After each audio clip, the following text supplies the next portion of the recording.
Rafaela, e o que aconteceu na véspera de Natal de 2015 ainda me persegue até hoje. Aquele Natal, que deveria ser repleto de alegrias e celebrações, se transformou em um pesadelo que nunca pude esquecer. Os gritos, o sangue, a sensação de que algo sinistro pairava sobre a nossa rua, a memória daquela noite macabra ainda está vívida em minha mente. Era para ser apenas mais um Natal tranquilo, mas no final da noite o horror tomou conta de tudo. Naquela noite, eu morava com meu marido, Daniel, e nossa filha de 7 anos, Luísa, em uma casa simples, mas aconchegante. Havíamos acabado de terminar a ceia e a casa estava decorada com as típicas luzes de Natal.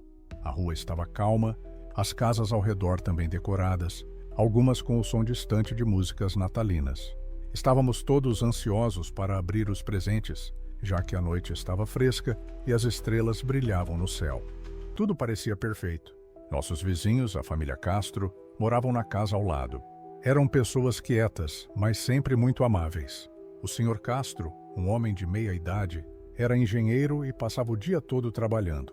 Sua esposa, Dona Helena, era uma mulher gentil, sempre sorridente, mas de uma maneira um pouco reservada.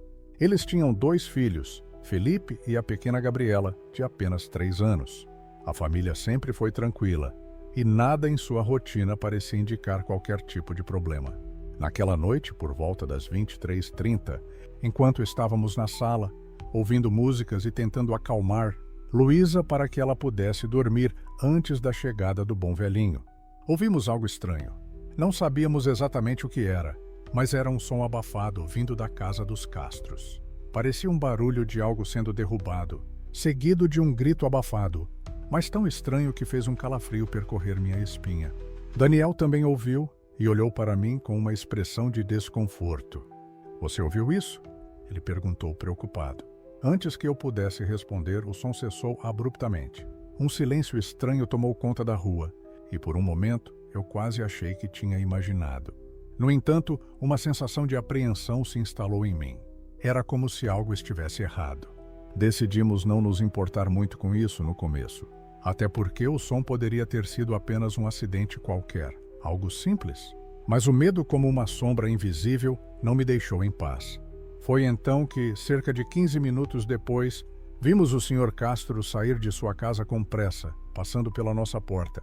Ele parecia agitado, com os olhos arregalados e a respiração pesada. Ele olhou rapidamente para a nossa janela, mas não parou. Não o vi entrar em nenhum carro, apenas se afastando apressadamente pela rua. O que mais me intrigou foi a sua aparência. Ele parecia desorientado, como se estivesse fugindo de algo, mas não conseguia entender o que poderia ser. O comportamento dele estava tão fora do normal que imediatamente senti uma sensação de inquietação.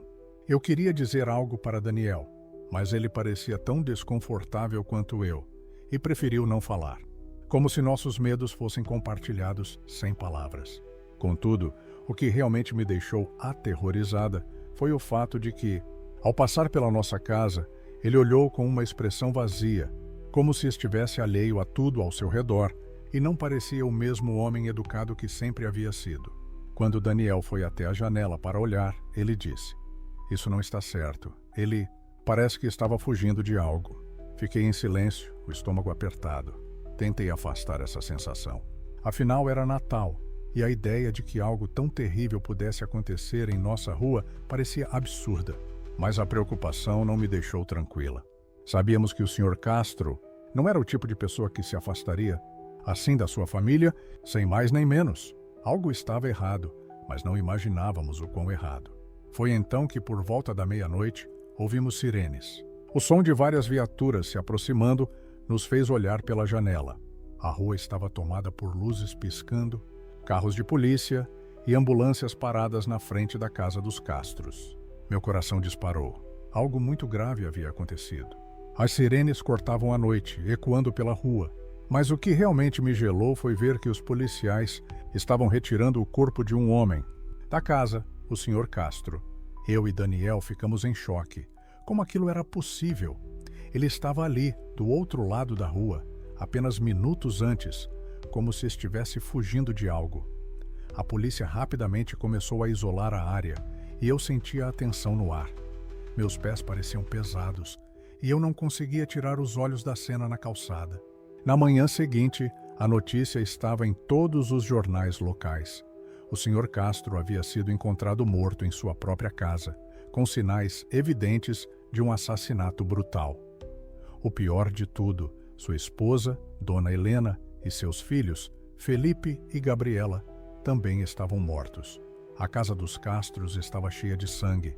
Havia marcas de luta e o cenário era indescritível. O caso foi descrito como um assassinato em massa, um ataque brutal em plena noite de Natal. Mas o mais chocante era o fato de que ninguém havia ouvido o que realmente aconteceu dentro da casa. As investigações começaram imediatamente, mas a polícia não conseguiu encontrar respostas. Não havia sinais de arrombamento.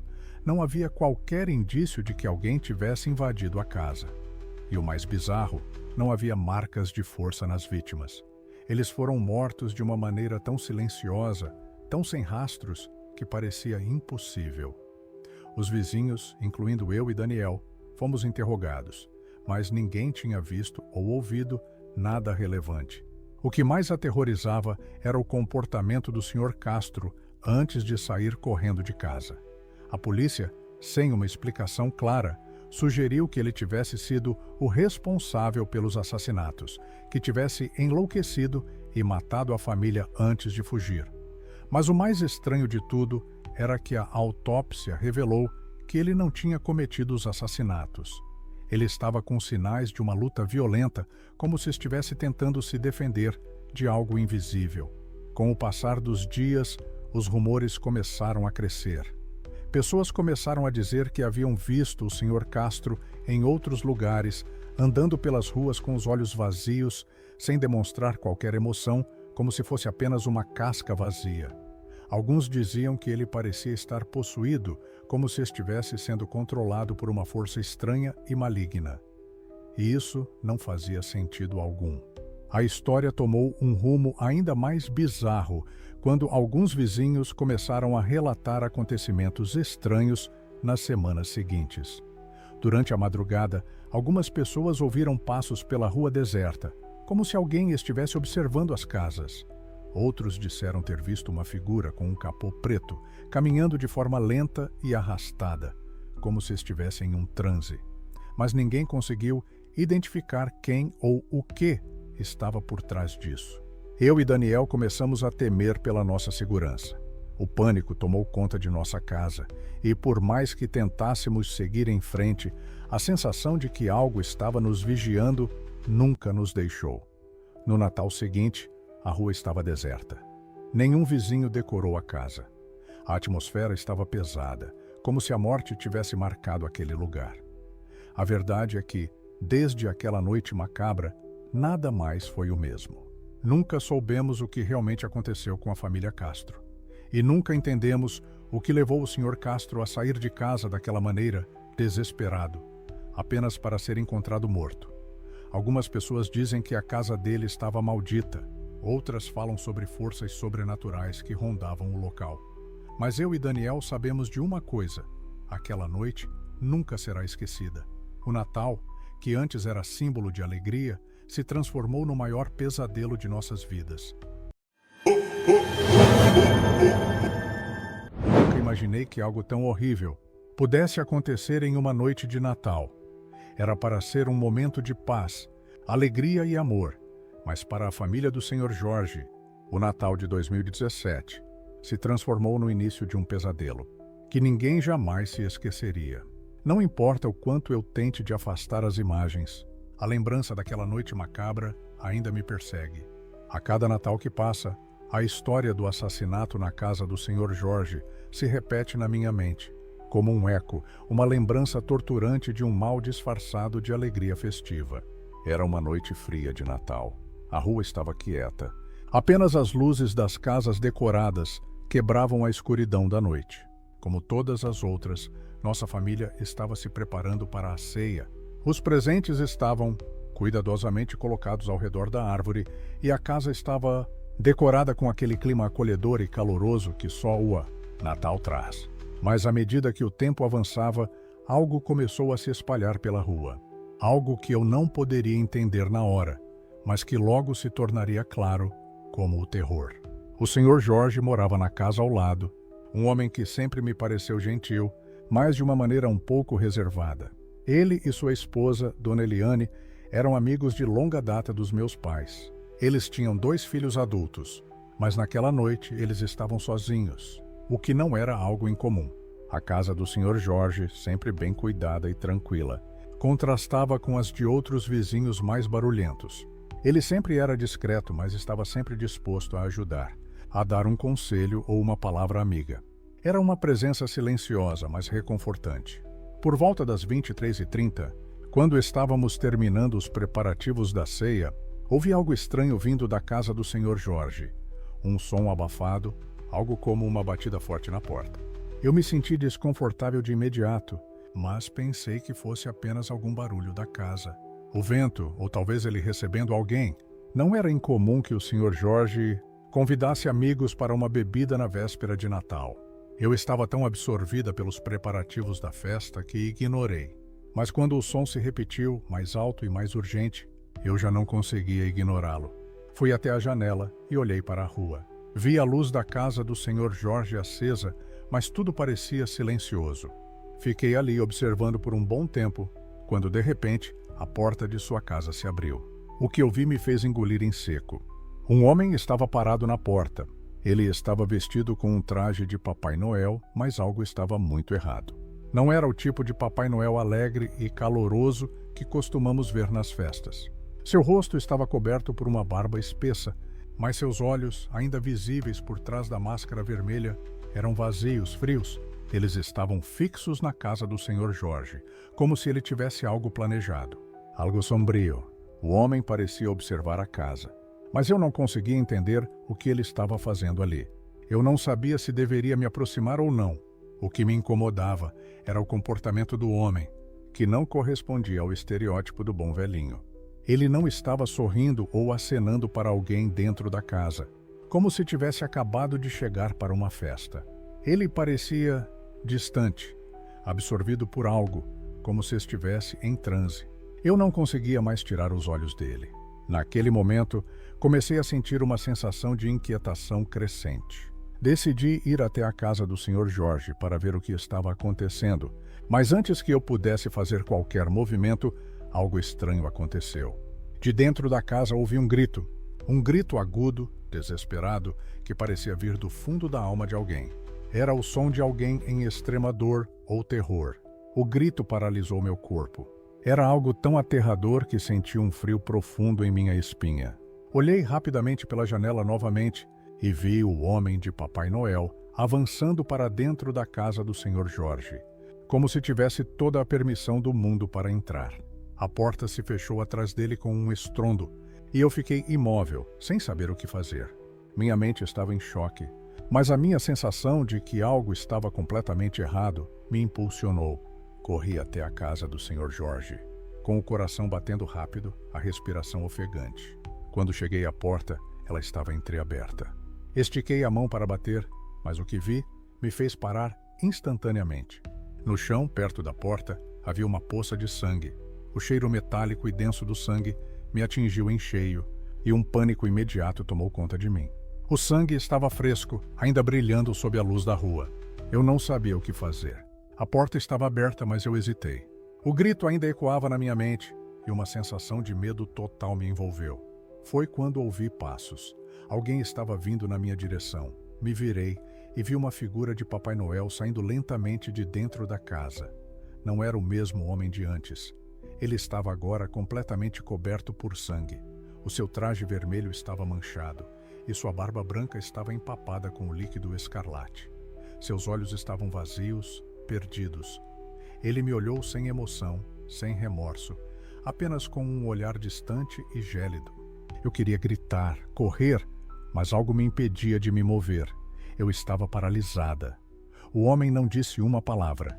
Ele apenas passou por mim, indo em direção à rua. Sua expressão era impassível, e à medida que ele caminhava, uma sensação de pressentimento profundo me dominava. Ele parecia ter cumprido o que havia ido fazer ali, mas o que era tão assustador era que ele parecia saber exatamente o que estava fazendo, como se fosse uma rotina para ele. Quando ele se afastou, consegui finalmente me mover. Corri para dentro da casa do Sr. Jorge.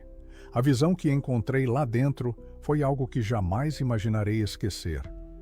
O corpo de Jorge estava estendido no chão da sala, seu rosto pálido e com um olhar de terror estampado.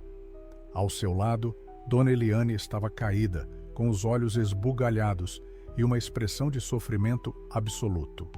Felipe e Gabriela, seus filhos, estavam em quartos diferentes, mortos, com sinais de violência extrema, mas sem qualquer sinal de luta, como se o assassino tivesse agido rapidamente, sem que ninguém pudesse reagir. Eu estava em choque, incapaz de processar o que via. O ar estava pesado, carregado com o cheiro de sangue e morte. A casa estava completamente destruída, os móveis quebrados, e uma sensação de maldade pairava no ambiente. Eu sabia que aquilo não era obra de um simples assassino. Algo muito mais sombrio havia acontecido ali. Algo além da compreensão humana. Eu corri para fora, e logo a polícia chegou, mas o homem vestido de Papai Noel já tinha desaparecido. Não havia vestígios, nenhuma pista do que havia acontecido. As investigações não levaram a nada. O caso foi arquivado como um mistério. A polícia não encontrou o assassino e ninguém nunca soube de sua identidade. Mas todos que estavam na rua naquela noite sentiam o mesmo. O homem de Papai Noel não era uma figura comum. Ele era algo mais. Uma presença macabra e indescritível. Eu nunca mais consegui olhar para o Natal da mesma forma. Toda vez que vejo um Papai Noel em algum lugar, um arrepio percorre meu corpo. A casa do Sr. Jorge ficou vazia, seus filhos e sua esposa jamais foram esquecidos, mas o que aconteceu ali naquela noite permanece um mistério que atormenta minha mente até hoje. O Natal nunca mais foi o mesmo depois daquela noite. Para mim, ele sempre será lembrado como o Natal de sangue, o Natal que nunca chegou a ter um final feliz. O mal, disfarçado de alegria, entrou naquela casa e jamais saiu. E quem era aquele homem, vestindo a fantasia do bom velhinho, ninguém nunca soube. Mas eu sei o suficiente para temer o que ele representa. Algo muito além da morte. Algo que se esconde nas sombras da noite, esperando sua próxima vítima.